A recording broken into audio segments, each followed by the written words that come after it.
Na paz do Senhor Jesus, que nosso Senhor venha nos iluminar, né? Venha nos abençoar poderosamente para que a gente venha ter um bom entendimento da palavra, que ela venha entrar em nossos corações, transformar a nossa vida, né? Porque nós temos que nos transformar através da palavra de Deus. E esse é o meu intuito, né? Que a palavra entre em nossos corações e que ela venha nos salvar. Porque sem a palavra de Deus, né, nada se faz.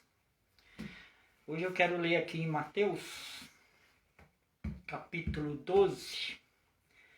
Começar aqui no versículo 33, que fala do fruto das árvores, né? Para quem não sabe, a árvore somos nós, né? E os frutos que nós produzimos. Então, pelos frutos se conhece a árvore. É fácil conhecer as pessoas, não é? A gente... é só observar os frutos. Observa os frutos, né? Dentro da igreja, fora da igreja, dentro de casa. Nós temos um tempo para se converter, né? Verdadeiramente para nos se transformar, né? Nos transformar. Então eu quero ler aqui capítulo 12, versículo 33. Ou dizeis que a árvore é boa e o seu fruto bom, ou dizeis que a árvore é má e o seu fruto mau. Porque pelo fruto se conhece a árvore. Raça de víboras, como podeis vós dizer boas coisas sendo maus? Não é? Pois do que há em abundância no coração, disso fala a boca. O homem bom tira boas coisas do seu tesouro, e o homem mau do teu mau tesouro tira as coisas más. Mas eu vos digo que de toda palavra ociosa que os homens disserem, hão de dar conta no dia do juízo. De toda palavra má, nós vamos ter que dar conta. Nada passa por desapercebido diante de Deus. Tudo, né? Nos mínimos detalhes são anotados. Não sabemos, né? Claro que não, como Deus faz essas coisas, né? Mas é tudo anotado.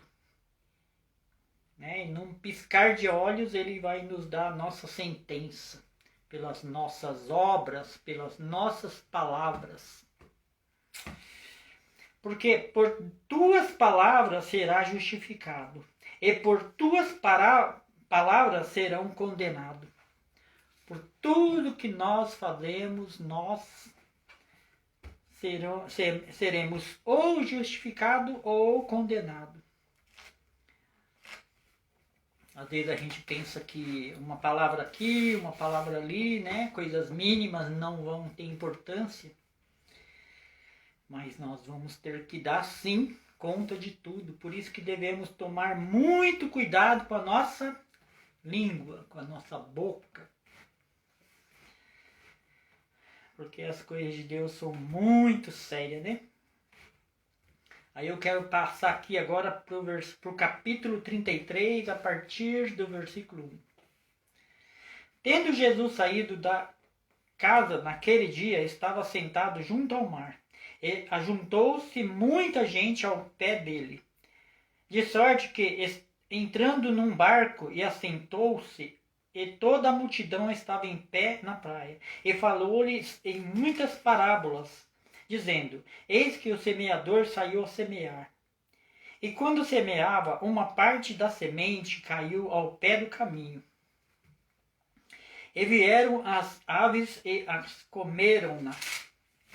E outra parte caiu em pedregais, onde não havia terra bastante.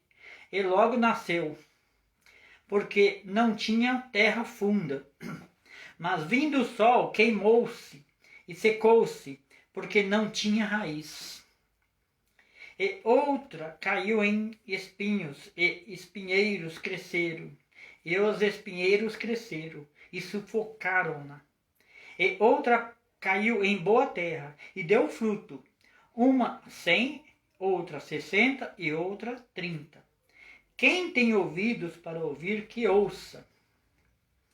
E acercando-se dele os discípulos, disseram-lhe: por que lhes fala por parábolas? E respondendo ele, disse-lhe: porque a vós é dado conhecer os mistérios do reino dos céus, mas a eles não lhes é dado, porque aquele que tem se dá e terá em abundância. Mas aquele que não tem, até aquilo que não tem lhe será tirado. Por isso lhes falo por parábolas, porque eles vendo não veem, e ouvindo não ouvem, nem compreendem. E nele se cumpre a profecia de Isaías, que diz: ouvindo ouvireis, mas não compreendereis, e vendo vereis, mas não percebereis, porque o coração deste povo está endurecido, e ouviu de mau grado com seus ouvidos, e fechou os olhos, para que não vejam com os olhos, e ouçam com os ouvidos, e compreenda com o coração, e se converta, e eu os cure. Olha a importância da palavra de Deus. Jesus, quando ele veio e falava em parábolas, até para aqueles que estavam ainda naquele tempo com ele. Não compreenderam, não entenderam, não deram importância. Mas a nós, aqui hoje, Deus nos deu a palavra, ainda que ele não esteja aqui com a gente, mas ele deixou aqui para a gente. Né? Para que a gente venha compreender a palavra, dar valor nas coisas de Deus.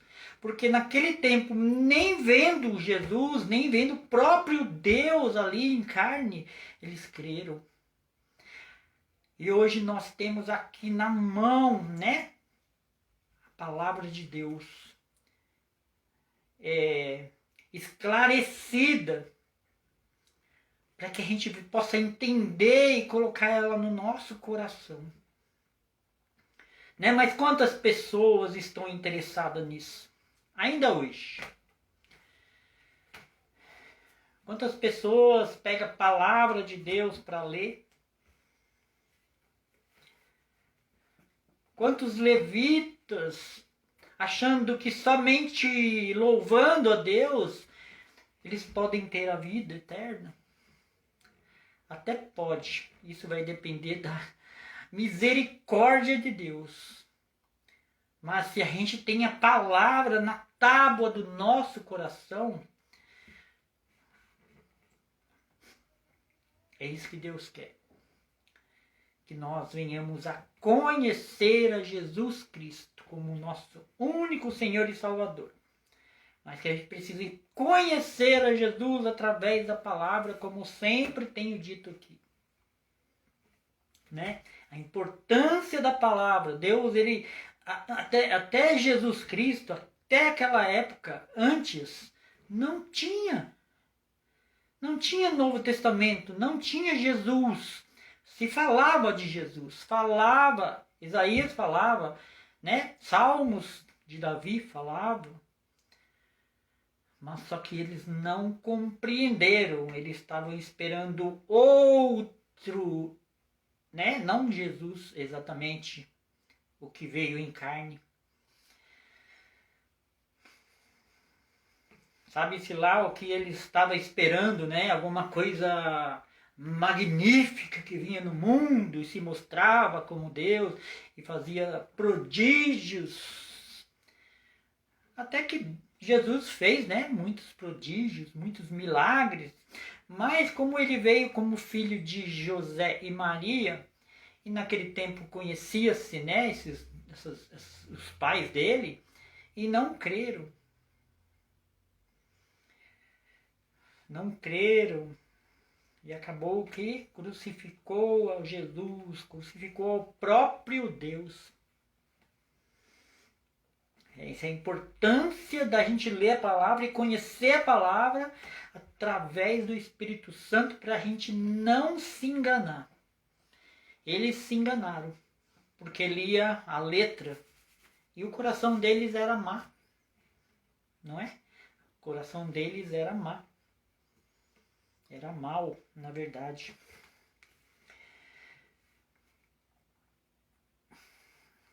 Versículo 15.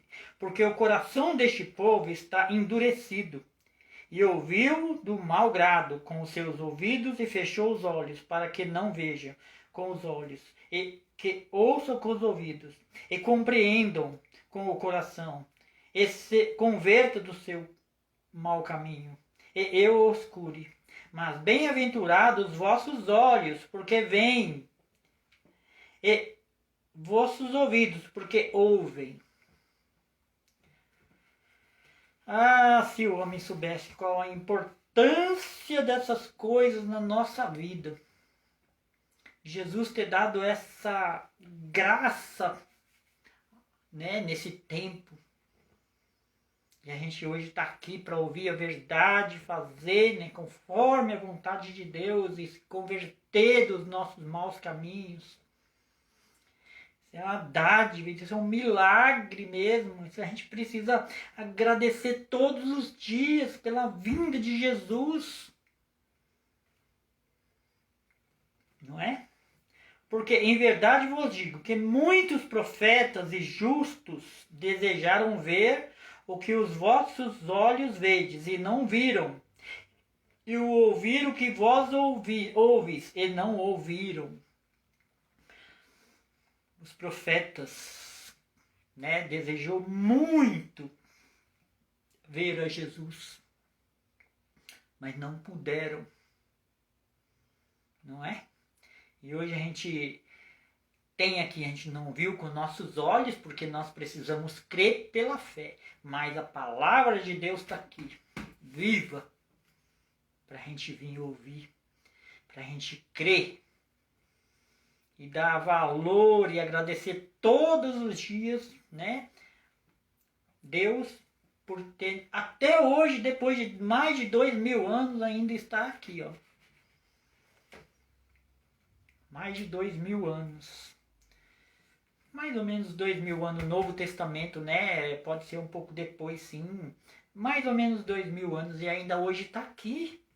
Para a gente ouvir, para a gente se converter dos nossos maus caminhos.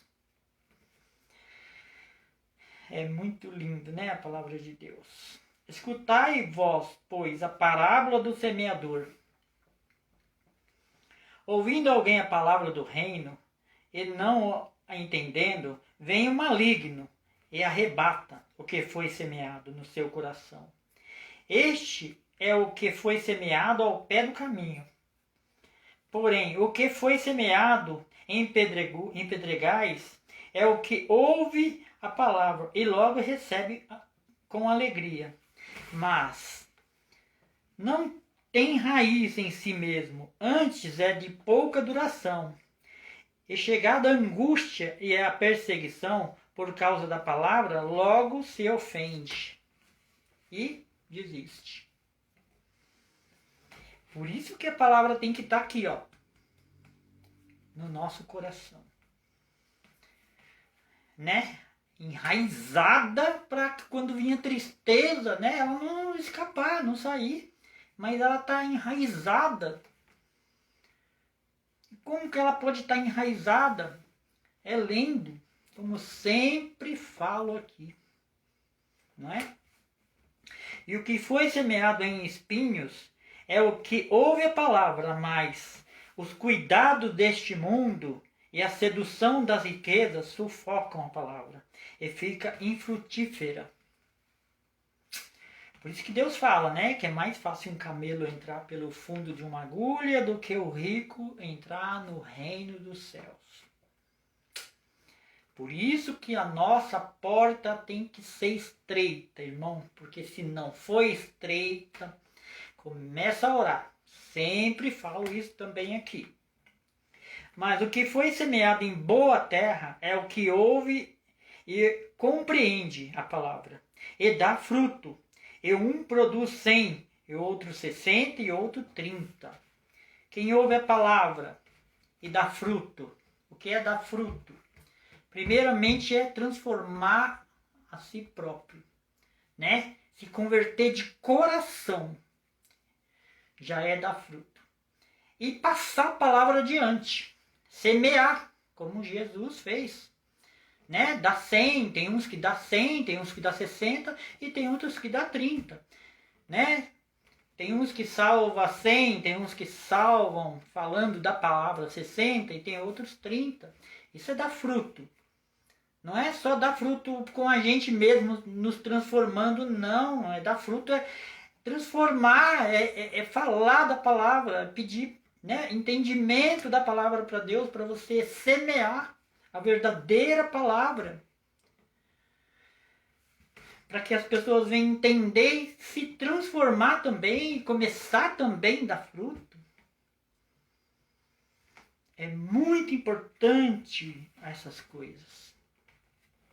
A gente dá fruto.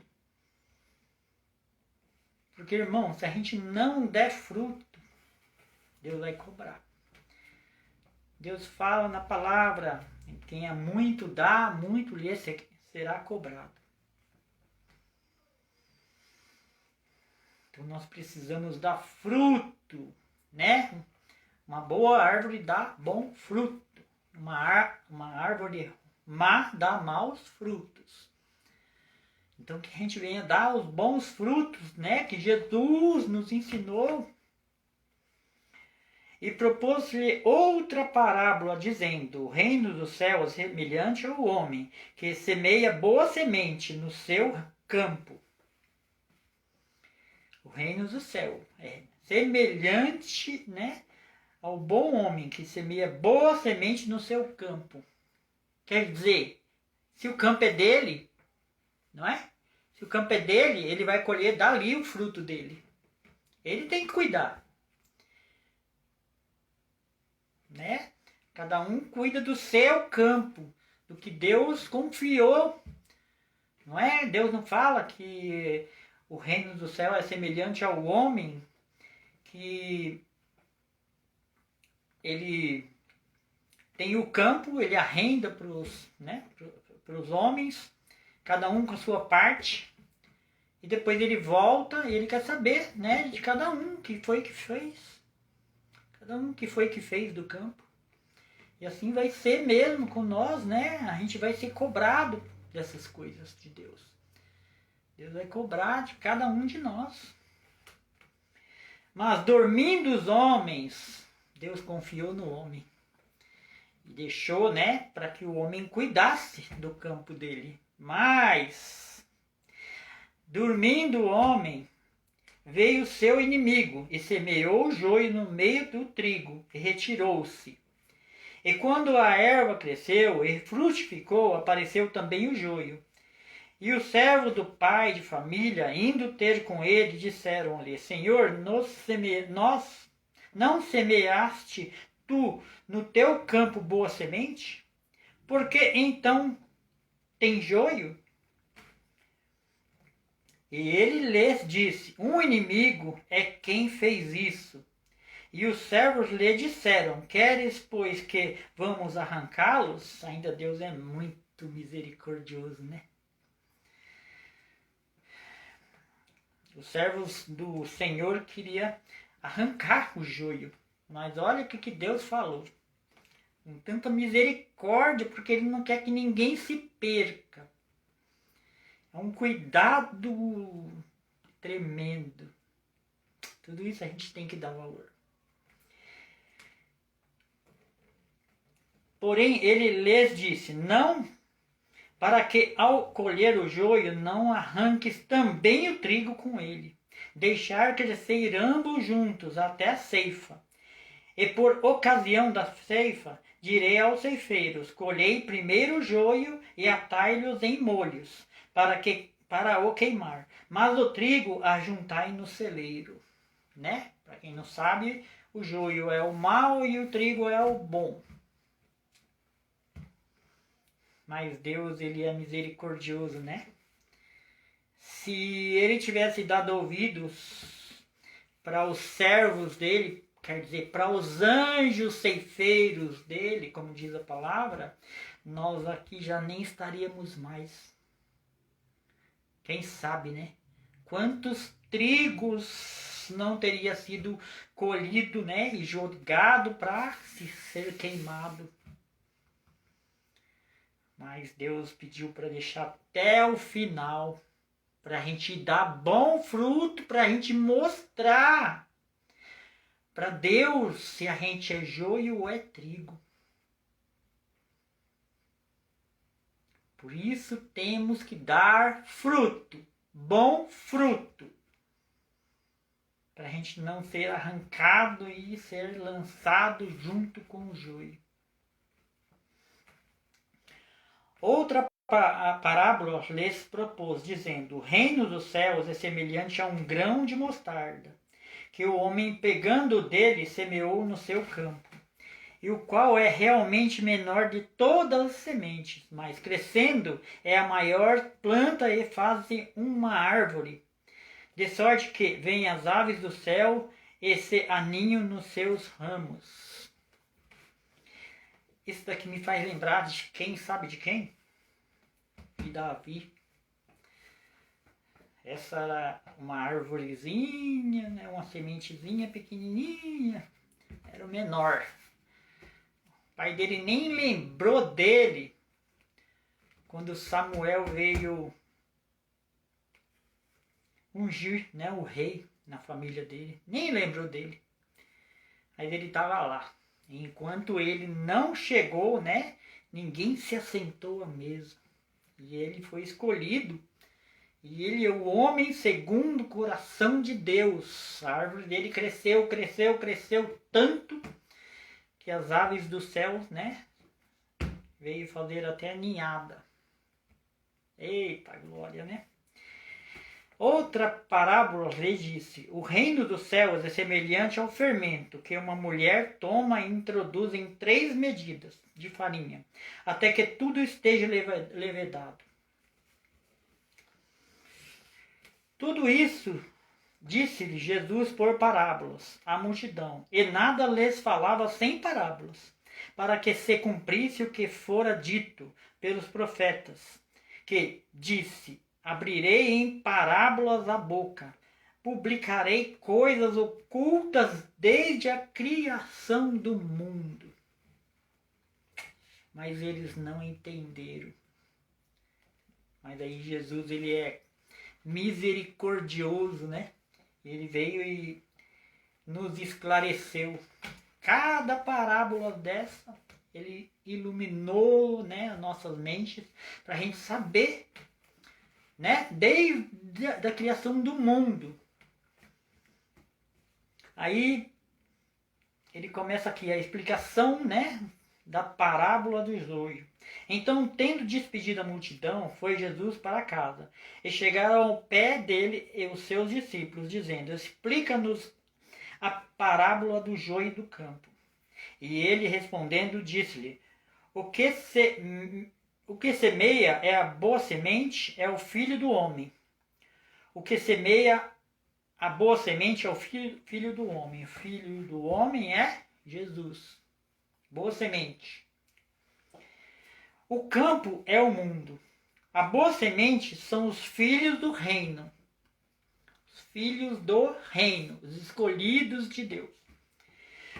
E o joio são os filhos do maligno. Filho do maligno. Como Jesus tem a semente dele, os filhos dele, o diabo também tem os filhos dele, tudo misturado aqui. não é de se estranhar que a gente vê tanta crueldade, tanta maldade nesse lugar. É porque os filhos dos malignos estão plantados junto com o trigo, o joio. E a gente se espanta, né, às vezes, por causa dessas tantas coisas que acontecem. Esperar o quê, né, do filho do maligno? Por isso que a gente, às vezes, não pode condenar. Né? Nem o anjo Gabriel fez isso quando Satanás foi pedir, né, foi lutar com ele para pegar a alma de Moisés. Né? Satanás queria a alma de Moisés, porque Moisés matou um homem para defender o povo dele, para defender o povo de Deus. Mas Deus, ele sabe de todas as coisas, né? E claro que, né, o anjo Gabriel falou que nosso Deus, que Deus te repreenda, Satanás. Aí Deus repreendeu ele e ele levou Moisés, levou a alma de Moisés. Os filhos do maligno, não é? O inimigo que semeou é o diabo. E a ceifa é o fim do mundo. Né? Quando a gente ouvir falar de ceifa, toda vez que ceifa é o fim do mundo. A ceifa é o fim do mundo. E os ceifeiros são os anjos. Assim como o joio é colhido e queimado no fogo, assim será na consumação deste mundo. Mandará o Filho do Homem os seus anjos, e eles colherão do seu reino tudo que causa escândalo e os que cometem iniquidade. Então os anjos vão vir primeiro colher, né, tudo que causa escândalo, iniquidade. E lançá-lo-ão na fornalha de fogo. Ali haverá pranto e ranger de dentes. Então os justos resplandecerão como o sol. A gente ouve muito na palavra de Deus falar desse sol, né? Para quem não sabia, então os anjos resplandecerão como o sol no reino do seu Pai. Quem tem ouvidos para ouvir, que ouça. Ah, meu Deus, quanta coisa, né? A gente precisa aprender para a gente vir se converter, né? E Deus ter misericórdia de cada um de nós para a gente ser salvo, né? É muita coisa que a gente precisa aprender. Por isso a gente deve ler, né? Mais uma vez eu falo isso. Também o reino dos céus é semelhante a um tesouro escondido num campo, que um homem achou e escondeu. E pelo gozo dele vai e vende tudo quanto tem e compra aquele campo. Jesus deu a vida dele, não foi? Por esse campo aqui. Jesus vendeu tudo, deixou toda a riqueza dele lá no céu com Deus. Largou mão de tudo. E veio e pagou o preço aqui pelas nossas vidas. Está pensando que isso é brincadeira?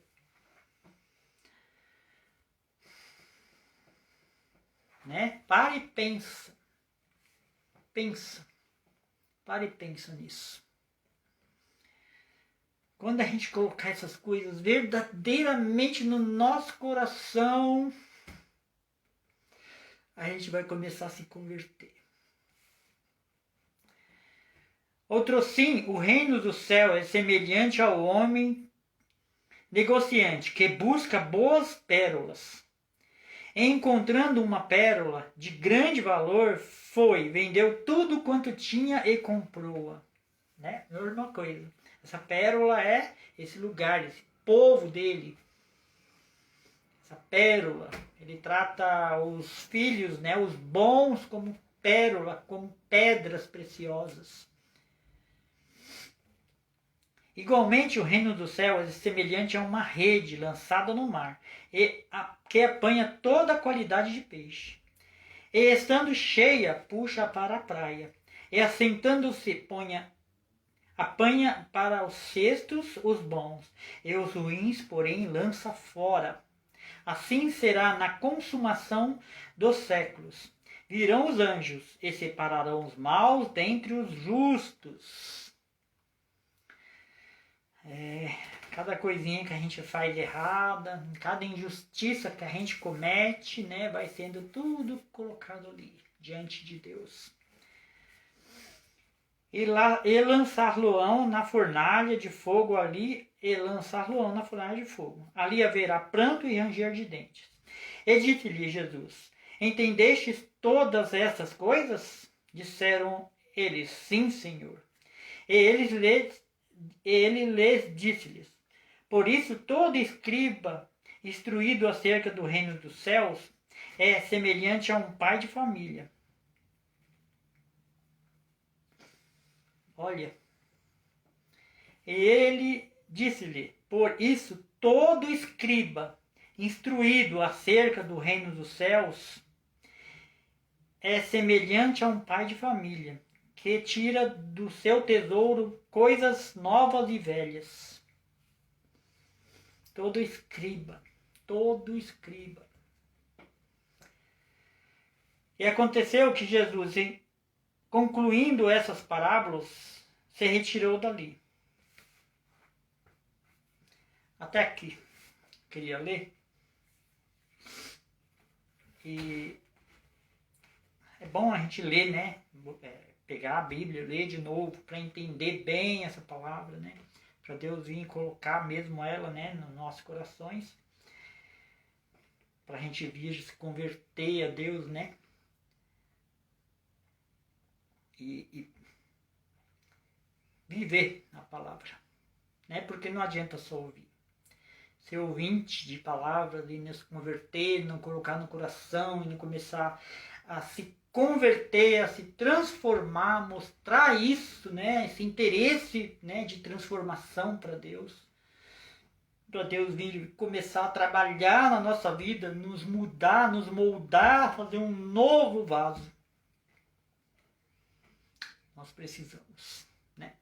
E em nome de Jesus eu venho agradecer, né, pelos irmãos que pôde ouvir a palavra, teve paciência. E eu peço para que venha compartilhar, ajudar a fazer a obra de Deus, que é muito importante, né?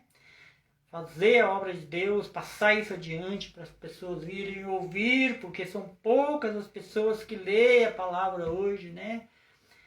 É bom a gente passar, né? Fazer a obra de Deus. E assim eu agradeço em nome de Jesus.